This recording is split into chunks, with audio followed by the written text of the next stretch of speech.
I'm Paul Heron, and this is episode 50 of the Anais Nin podcast. Here we follow up on our previous episode on Eduardo Sanchez. I will read from Blanche Cooney's chapter on Eduardo from her memoir entitled In My Own Sweet Time, published by Swallow Press and excerpted in Volume 9 of Anais Nin International Journal, edited by Gunther Stuhlman. Blanche was the wife of James Cooney, owner of Morning Star Farm in Massachusetts and editor of the well-regarded literary journal The Phoenix, where Anais Nin and Henry Miller placed some of their early work, and which Jimmy hand-printed himself at the farm. Blanche describes her memory of Eduardo Sanchez, and she goes into depth about the writing and publishing of his only book, The Round, which has been reissued by Sky Blue Press.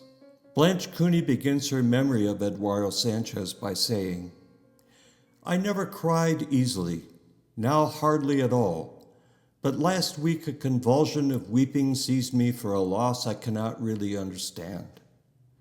On an impulse at high toll telephone time, I called Dallas, Texas, from West Whately, Massachusetts. The reason for Blanche's tears was that during the call she realized Eduardo, who, unbeknownst to her, had Alzheimer's disease, had lost his long-term memory. Eduardo told her he didn't remember her or her husband and did not seem to ever have heard of Morning Star Farm, where he'd stayed with the Cooneys shortly after returning to the U.S. at the beginning of World War II. Blanche continues, "Until we met Eduardo, and he came to live with us, I didn't know how much I had missed him. Of course, there was no one like Eduardo. In his slightly accented English, Spanish was detectable, but he looked Scandinavian, tall, fair, and elegant always. He was a rare bird, sui generis, and exotic." Eduardo returned from Paris to New York in June 1940, following his cousin Anais. When he told her eventually he wanted to publish his book and set the seal on his last 12-year cycle, she suggested, "Why not print it yourself? Jimmy has a hand press. He could teach you. You would learn quickly." Her encouragement was essential. They're poor, so they could use the money. So Eduardo came up to the farm to talk it over with us. We all intended it to be a temporary arrangement, no more than the summer, limited to the printing of the book. Like any man of independent means, Eduardo was cautious. "I can contribute $45 a month if that's agreeable." We did agree. Jimmy said, "Tell us about your book," sliding away from the subject of money, avoiding my eyes so that we could not exchange our joy at this princely prospect. He had evolved a thesis, Eduardo told us, fruit of his studies of the lives of the poets, particularly Blake, and of genius, notably Nietzsche, that turned on 12-year planetary cycles. His investigations had taken him from record repositories in Germany to the British Museum to the Bibliothèque Nationale, where he examined relative dates and ephemerides. When he looked at his own chart in the light of his theory, the results were astonishing. Raised as a Catholic in a large Cuban-Danish family, his intimates were their West Indian servants and his brothers and sisters. His parents were remote and demanding. He was sent to prep school in the States, then to Harvard, and then on to the obligatory gentleman's year abroad. That year stretched on and on to 12 years, the significant number for the cycle span. He lived chiefly in Paris, near Anais, amongst the Surrealists. He lived on their fringe, not a writer, nor a painter, nor a poet, and too modest to fake it, he offered himself as audience. Occasionally, he bought a canvas or took a poet to dinner, a minor patron. There was something in him, though, that made him uneasy among the decadents. Besides, there was a fever in the air, a suppressed terror. The climate of chaos encouraged the smashing of taboos and the exploration of the perverse. Tarot cards were read, the psychoanalyzed formed camps, the Freudians, the Jungians. Ancient discredited laws of planetary influence were studied, horoscopes cast and interpreted. No credo was too arcane. In the study of astrology, Eduardo found his work. An acceptable Dada pursuit in the circle of friends of Paris, an embarrassment to the family. Yet his family was grateful in Cuba for Eduardo's restrained deviations. Eduardo did not need to tell me how the researcher's life appeased him. The silence and the dimness of the libraries, the green-shaded lamps over long tables, the dusty stacks holding secrets, and the faint smell of mold. The whole apparatus of scholarship was precious to him. His maps were meticulous, annotated in his fine hand. But, he confessed ruefully, he did not have the intuitive flair, that creative elixir that could have given an inspired reading. What I thought that you do not have, Eduardo, my friend, is hubris. Odd material to bear the imprimatur of our press, used until now only for the literature of rebellion and protest. None of that mattered. We all knew we had found an inexplicable friendship, nothing to do with ideology. We liked to look at each other, to talk and laugh and eat and drink together. There was no time to lose. Eduardo went back to New York to pack his books and papers and clothes, returned to the farm that same week. Eduardo worked at a table that served as his desk in the room intended as parlor in our 18th century farmhouse. We were proud of what we had done with Victorian junk in creating a literary gentleman's chamber, impromptu as a set in summer stock. The centerpiece was the sofa. I painted the voluptuously curved frame black, and I did my first upholstery job in bold red corduroy secured by brass-headed tacks. I sat back on my heels when I was finished and called, "Come and see!" Jimmy and Eduardo and our two small children, Deidre and Michael, were at once in the doorway. Jimmy approved. Eduardo applauded. Deidre was 4 and she thought it grandeur, especially because Eduardo's room was out of bounds. The press was set up in the adjoining alcove. There was a cupboard in that alcove beside the central chimney, a hiding place, it was said, for runaway slaves on the Underground Railroad. We all thought it an auspicious spot for the press. How happy we were together. Eduardo was interested in everything. He accommodated himself without fuss to the outhouse and the oil lamp. He churned butter. He helped Jimmy in the barn. He was attentive to the children. He wanted a family, and he chose us. He promoted himself prematurely to elderly benevolence, though he was, at 38, only 5 years older than Jimmy and 15 years older than I. It was the distance, the lack of tension between us, combined with our intimacy, that gave our life together its unusual flavor. The distance was not unbridgeable, but we ran well on our parallel track. The summer was golden, the light was green as far as we could see. Why would we want to change it? We loved each other without needing to possess, with complete acceptance, without sex. I thought, we love each other so calmly. This must be how it is with old married couples. I don't know how it was for Jimmy, but his pleasure in Eduardo's company was undeniable. They would set off together to cut wood, walking west across the meadow and into the forest, talking, gesturing. Late in the afternoon, they would return, still talking about the church or Spengler or Otto Rank, one of whose pupils had analyzed Eduardo. They would bring the talk to me. We would sit around the table into the night after the children were in bed. The printing of the book progressed. Eduardo was an adept student.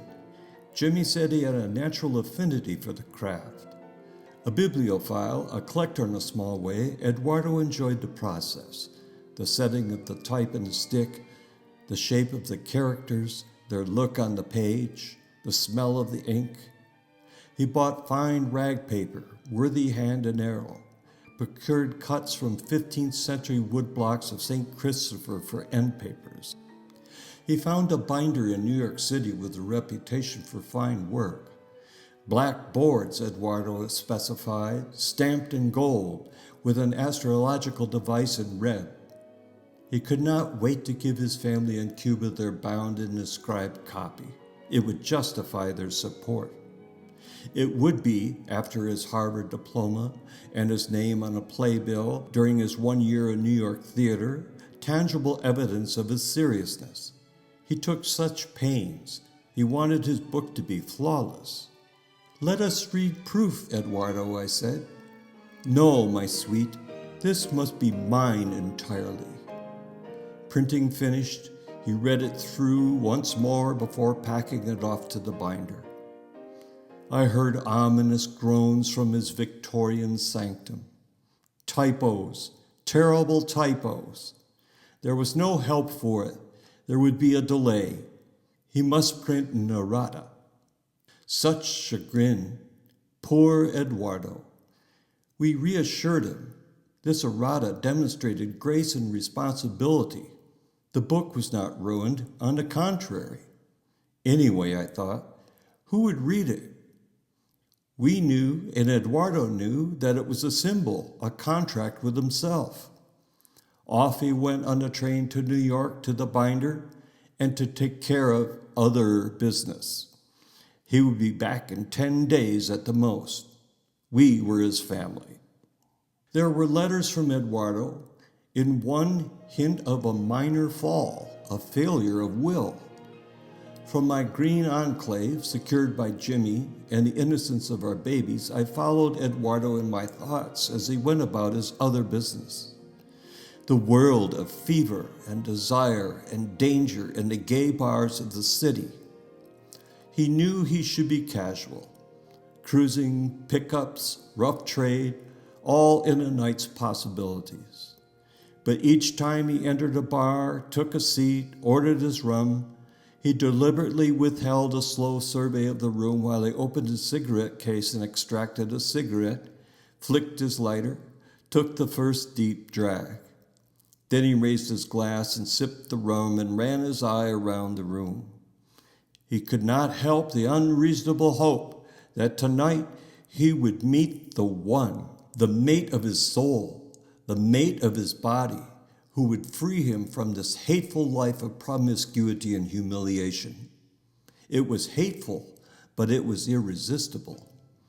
Tonight nothing mattered but that he should find an answering eye, an assenting signal in the dark bar, and then to make the moves, the ritual ABCs. Out the door they would go, his brotherly guiding hand on the stranger's shoulder, the first touch. Then the stroll to the Santa Lucia, the modest hotel in the village that was Eduardo's pied-à-terre. Pick up the key at the desk, the clerk so bored he appeared discreet, and up in the lift, into the room, restraints off, he was urgent and avid and beside himself. Afterward, he might never see the stranger again, yet he did not neglect the amenities. His companion was invited for a nightcap at the hotel's Latin American restaurant, the Hyalite. Apokatastasis, the doctrine of final restoration of all sinful beings to God and to the state of blessedness. Origen preached the doctrine of final restoration.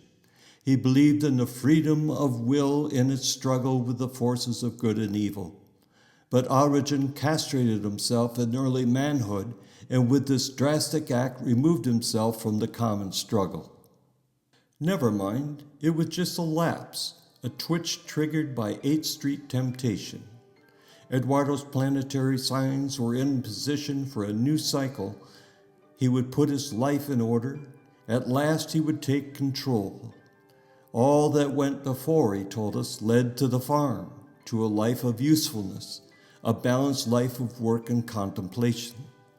He would not return to Cuba, Eduardo wrote his mother and father. His dear friends had a farm in New England. He planned to accept their invitation to join them. He would pursue agriculture, become a U.S. citizen. He asked for their blessing. Incomprehensible to Anais, his longing for a rural life of hard work. "It sounds romantic," she kindly said. She knew it wouldn't last. He met his old friend Claude at Caress Cosby's party. Hand-set type and home-baked bread? Too medieval, casually deflating. Eduardo was impervious. How would they understand? During our brief separation, he and Sodom, Eduardo begged news of the farm. He was anxious if the haying was threatened by a rainy spell. He worried about the beautiful Jersey calf, his Columbine, who refused to be weaned. Eduardo wrote Jimmy, "After reading your long letter, I lay on my bed paralyzed by the intensity of my feelings toward you and Blanche and the Morningstar farm. The age of innocent and serene relationship with you is over. I suffer now, and I wish it were otherwise. I love you beyond the rationality of my affection for you. It's a great pity. Only last evening I was telling Anais that astrologically you both had your ascendants in Sagittarius, and since my ascendant was in your 7th house, I was therefore to each of you a husband and a wife and a partner. But since I can never be, or should never be, your wife and husband, let me be your partner." If Eduardo's need for cosmic indicators must be satisfied, if he sought parental blessing and Anaïs's approval, Jimmy and I entered our partnership consulting only each other. It would be a beginning, Jimmy said, the nucleus of a community of loving friends. Maybe. That was a silent reservation, but I knew how bitterly Jimmy resented my caution. But for now, for as long as it lasted, I couldn't imagine a companion more sympathetic to both of us. Who but Eduardo could stretch out on the bed beside me in the morning, ask me my dreams, tell me his, and have Jimmy's approval? And who but Eduardo could formally cut in as I danced around the house with the baby in my arms because I couldn't sit still when I heard a slow boat to China? Jimmy didn't dance, Eduardo loved to, and I thought I couldn't live without it. Eduardo's homecoming was a festival. When I heard our car in the driveway, I put a match to the kindling in the fireplace, put the needle on the record of Handel's Entrance of the Queen of Sheba, lit the candles. Both Eduardo and Jimmy came through the door laden with suitcases and packages. Eduardo freed himself to open his arms to the children. To the music and laughter, to the firelight, to the sights and sounds of celebration was added the implicit solemnity of our new bond. The champagne cork popped, glasses were filled, and Eduardo presented a copy of his book to us, inscribed, "From their debtor forever." And so the courtship ended, the partnership began, and the visiting Sybarite was subdued. A sober Eduardo emerged. He would confound the skeptics. He would prove himself capable of sacrifice and austerity. I watched him, applying pressure, adding one more turn of the screw each day. "I must get into shape," he told me when he came in for lunch, winded from chasing a cow. He must keep pace with Jimmy, be as strong, be a man, match Jimmy's stubborn endurance. They went to cattle auctions, buying carefully, not to be cheated because they were book farmers. They bought to balance quality Guernsey stock with productive Holstein. We spent evenings naming the creatures, Jimmy and Eduardo boasting of their triumphs over crafty country characters, telling me of their deals, their steals. Eduardo bought a pretty Morgan mare, an amazing bargain. She was to be a riding horse for him. Lady Una Woodford. Lady was not indulgence. She could pull a farm wagon or a sleigh in winter. We would certainly not change her name. It was perfect. The balance shifted. It could not be otherwise. Eduardo and Jimmy were in the barns or in the woods or the fields together. I worked in and around the house and cared for the children. Eduardo was ready as ever with sweet consideration and civilized gallantry. I could count on him. I would offer a new dish at lunch. He would taste it, pause, and by saying thoughtfully, "Interesting," let me down and gently tell me it was a failure. We banded together, he and I. We defended ourselves and each other against Jimmy's heat, even as we leaned into it. Jimmy and I clashed when we were alone, often. Afterward, Eduardo could see I avoided him, not trusting my eyes or my voice to hide my anger and pain. And the next day, I tried to dim the glow of our imperative reconciliation, healing sex, not available to Eduardo. But the strain of hard work and ascetic denial was evident to me. Eduardo fumed at setbacks he would formerly have viewed philosophically. He snapped and apologized. He got migraines. No more lingering at table with visitors. Time for a trip to the city. The occasion this time was filial duty. Eduardo's mother was flying into New York from France. He must be on hand, his reassuring figure moving swiftly toward her in the airport, taking charge of customs and baggage. What a comfort. He arranged for her room at the plaza and checked with the maitre d' for Imperious Mother's particular table near a window overlooking the park. He wasn't gone long, and he said, "Thank goodness there was no crisis of barn or field to make him feel worse about deserting us." But nevertheless, he brought peace offerings. "What about bees? Shall we keep them?" Out of his bag came Maeterlinck's Life of the Bee. We all read it amazed. The orchard, the garden would benefit, and even we in our mythological arthritic old age would be better for an occasional bee sting. Eduardo ordered Italian bees, material for building hives, helmets and veils and gauntlets. We thought about labels for our jars of honey. Departures and returns. He received frequent summons. The Cuban family was large. Eduardo, the black sheep, the younger son, who was useless in the family's banking, investment, and industrial interests, was dependable, even skillful, with admissions officers in prep schools and universities. He secured transcripts, groomed the nephews for interviews, celebrated acceptance with avuncular pride and small but significant gifts. Sublimation served during Eduardo's months at the farm. Then controlled longing became bitter frustration and off to the city. I came to realize that Jimmy was the object of his longing and the source of frustration. Gradually, the departures were more frequent, the returns more routine. Without a final break, no scenes, no wounds inflicted, Eduardo just left. "You ask too much of yourself," I said, and he thought that was true. The Round is available at Amazon and other booksellers in print and digital formats. I'm Paul Heron, and this has been the Anais Nin podcast. Thanks for listening. Until the next time.